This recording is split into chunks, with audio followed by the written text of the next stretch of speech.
അസ്സലാമു അലൈക്കും വറഹ്മത്തുള്ളാഹി വബറകാതുഹു.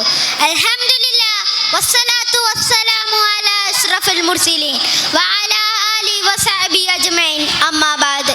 ബഹുമാനപ്പെട്ട ഉസ്താദുമാരെ, പ്രിയപ്പെട്ട കൂട്ടുകാരെ, കാരുണ്യക്കടലായ അന്ത്യപ്രവാചകൻ മുത്ത് റസൂൽ മുഹമ്മദ് മുസ്തഫ സല്ലല്ലാഹു അലൈഹി വസല്ലമ തങ്ങളുടെ ജന്മദിനം ആഘോഷിക്കുന്ന ഈ മനോഹര സുദിനത്തിൽ നിങ്ങൾക്ക് മുമ്പിൽ രണ്ട് വാക്ക് സംസാരിക്കാൻ ഞാൻ ആഗ്രഹിക്കുകയാണ്.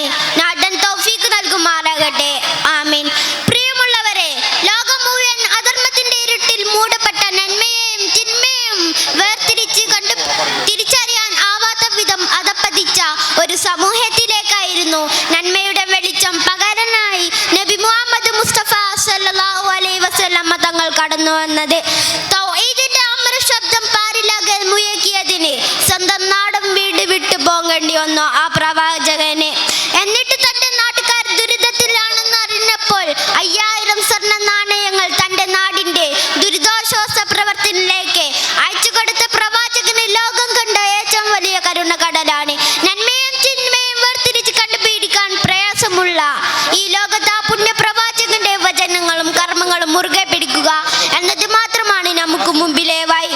ജീവിതത്തിൽ നിന്ന് കോപത്തെ ഒഴിവാക്കാനും വിനയവും വീട്ടുവീഴ്ചയും കാണിക്കുവാനും മുത്തുനബി നമ്മെ പഠിപ്പിച്ചു.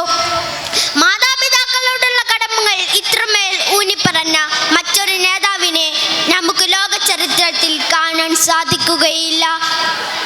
അവിടുത്തെ സ്വഭാവം ദർശിച്ചുകൊണ്ട് അത്ഭുതമായിരുന്നു അന്ന് ലോകത്ത് ദർശിക്കുവാൻ സാധിച്ചത്.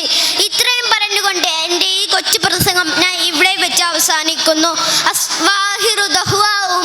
അൽഹംദുലില്ലാഹി റബ്ബിൽ ആലമീൻ. അസ്സലാമു അലൈക്കും വറഹ്മത്തുള്ളാഹി വബറകാതുഹു.